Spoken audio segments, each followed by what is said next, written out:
This is Comic Picks by the Glick. Hey, and I'm your host, Jason Glick. How are you doing this evening, Mr. Jason Glick?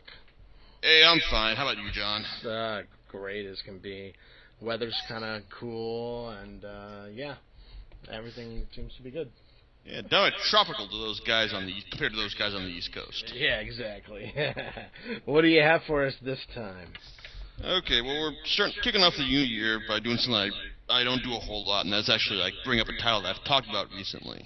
Now, if you read the site, you'll notice I do a bit about the latest volume of Claymore and how I told you I'm really looking forward to the next volume of that.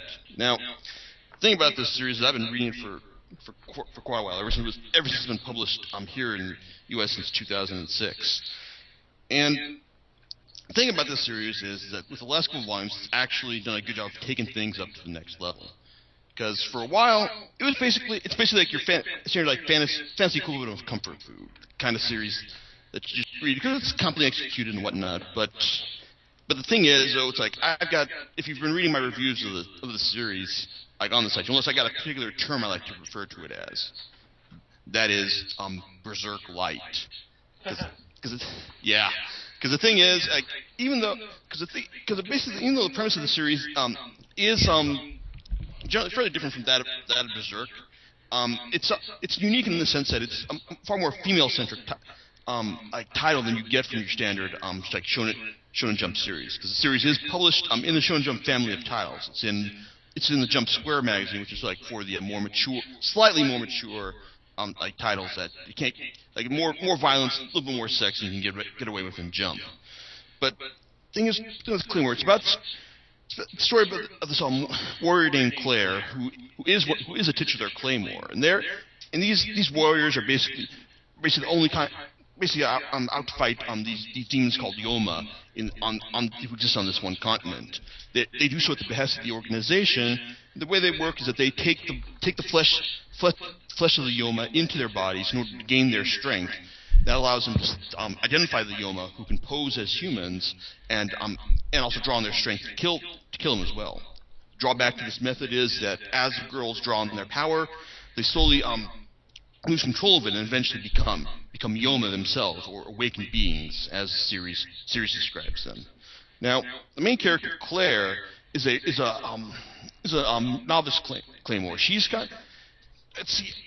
basically at the lowest rung of the series, and in the very first chapter, she gets her own male sidekick, Rocky, whose family was killed by a Yoma, and his brother was replaced by one. She saves him, and over the course of the first volume, he eventually becomes Batman. He becomes Robin to her Batman.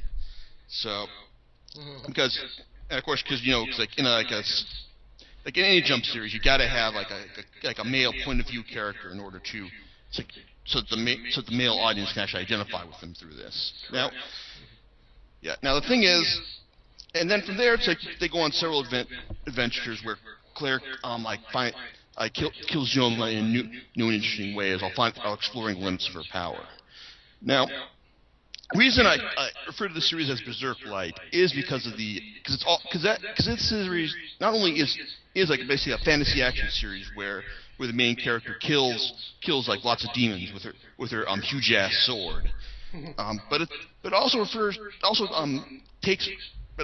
a particular style of storytelling that I like to call Berserk style. That's basically where you take the first couple volumes to establish characters in the world.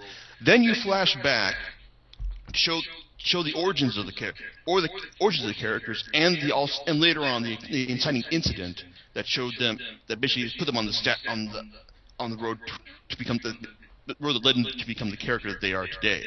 Like I said, that's how it works in Berserk.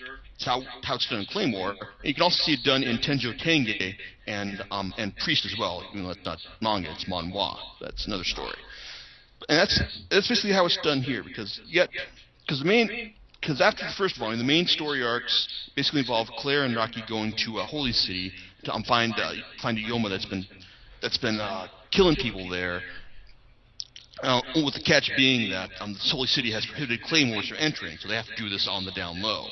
Then you have her teaming up with other Claymores who basically explain to her status in organization, and they team up to fight this one of the more fearsome Yoma, known as an awakened being, someone who has basically succumbed to the power of the taking a Yoma flesh into their body.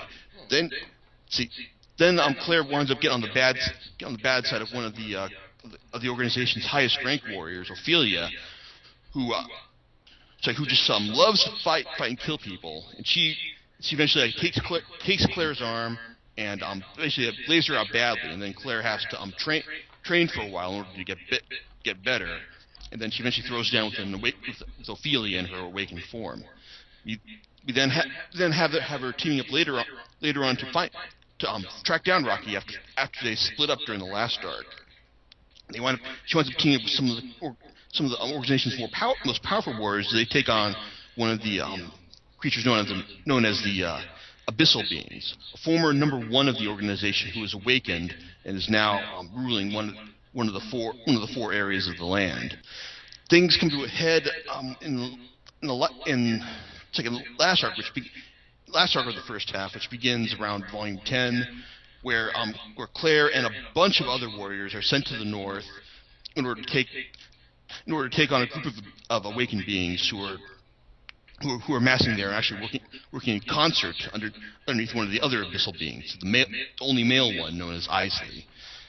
Now, all this stuff, I mean, it's like basically volumes 1 through 10 are basically creator Norihiro Yagi setting up the world, establishing things, and just showing you how things work, showing you this is okay. This is how the girls' powers work. This is what happens when they release too much power. This is how they fight Yoma. How does your organization work and whatnot. All this stuff, I don't know. It's not that it's bad. It's competent. It's basically the fantasy equivalent of comfort food. You know what you're getting.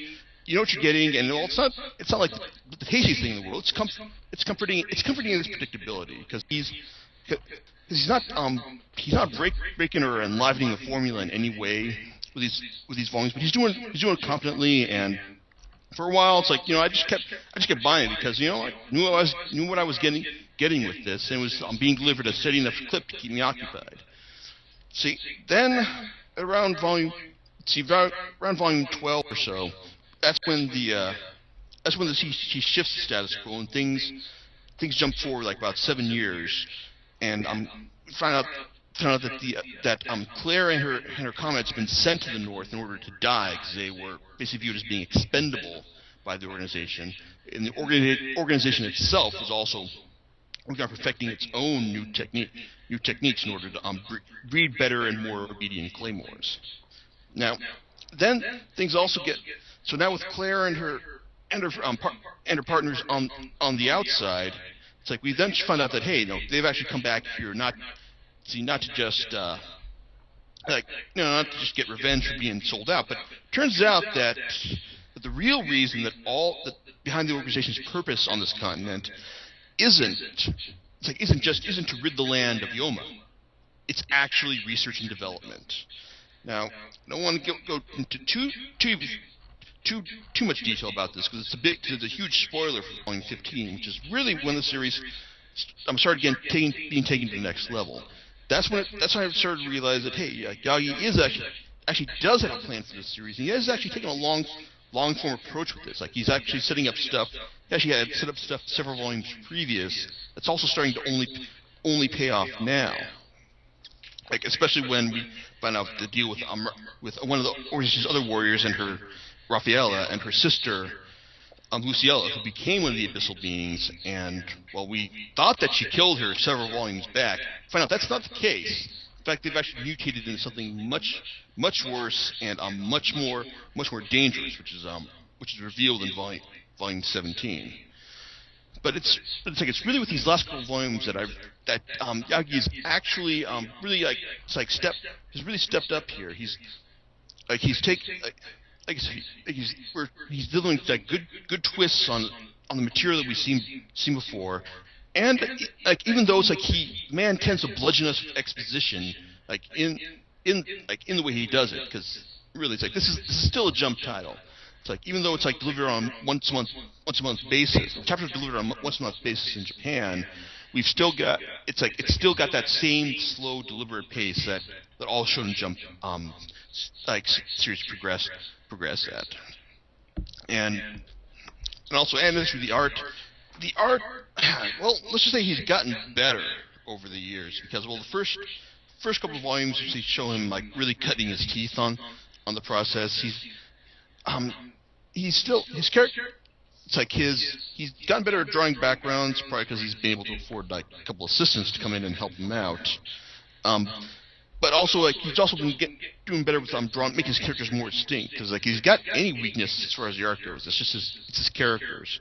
Because they're all girls, they all got that same kind of color hair, and like at some point like they're sometimes only distinguishable, only by their hairstyles and in their personalities in some case. Because some of them have like very distinct personalities, others they're just kind of like in the background, which is why probably having most of them massacred back in volumes 11 and 12 was probably a good thing to thin the cast out from just having a lot of characters we just couldn't distinguish with. And however, he has also set up a nice bit of dramatic irony by having showing us that Rocky has teamed up with Priscilla, who we found out in the flashback arc is responsible for killing Claire's mentor and the person who was responsible for getting her to join the organization in the first place. So it's a great bit of setup right there. I'm looking forward because that eventually they're going to meet up, eventually they're going to throw down, and it's going to be all sorts of pain right there. So that's what I talk about when they say man has a plan, and I'm looking forward to seeing him carry it out. Granted, this series really after 17 volumes, I can say it's not going to be as good as Berserk. I mean, okay, maybe if he keeps up this level of improvement. Then maybe we'll see that happen, but still my money's against it.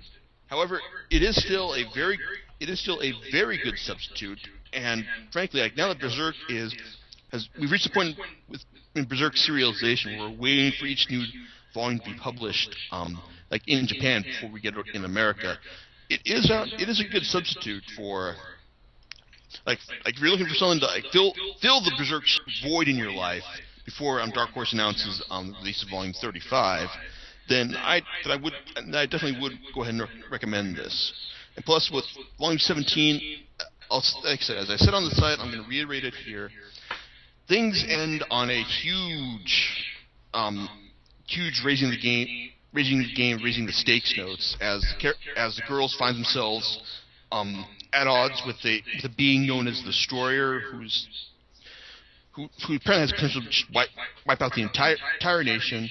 You find out that the organization's top warriors, Beth and Alicia, have now been compromised, and that one of the abyssal beings, Rufil of the West, is on the run as a result. Like I said, he could fail to deliver on these as in the next volume, but from right here, it's the story is that he's raised stakes too high for them to be dramatically credible, but still, at this point, I am looking forward to seeing how things turn out when the new volume is released in June. So, yes, this series is still Berserk Lite.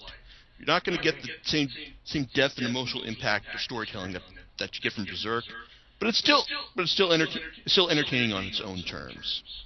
So that's what I like about it, and I recommend it to anyone who's interested in that kind of storytelling as well. Yeah. Hey, any thoughts, John? None from me, sir. Okay, just checking on this end. Okay, well, because that's all I got for you guys this week. Back in 2 weeks, because hopefully talking about some American comics this time. I really haven't gone on a Japanese and a manga tear for these last couple, but we'll see how that goes. All right. We'll catch you later on Comic Picks from the Glick. That's right. All right. Talk to you later, fellas. Bye. Bye.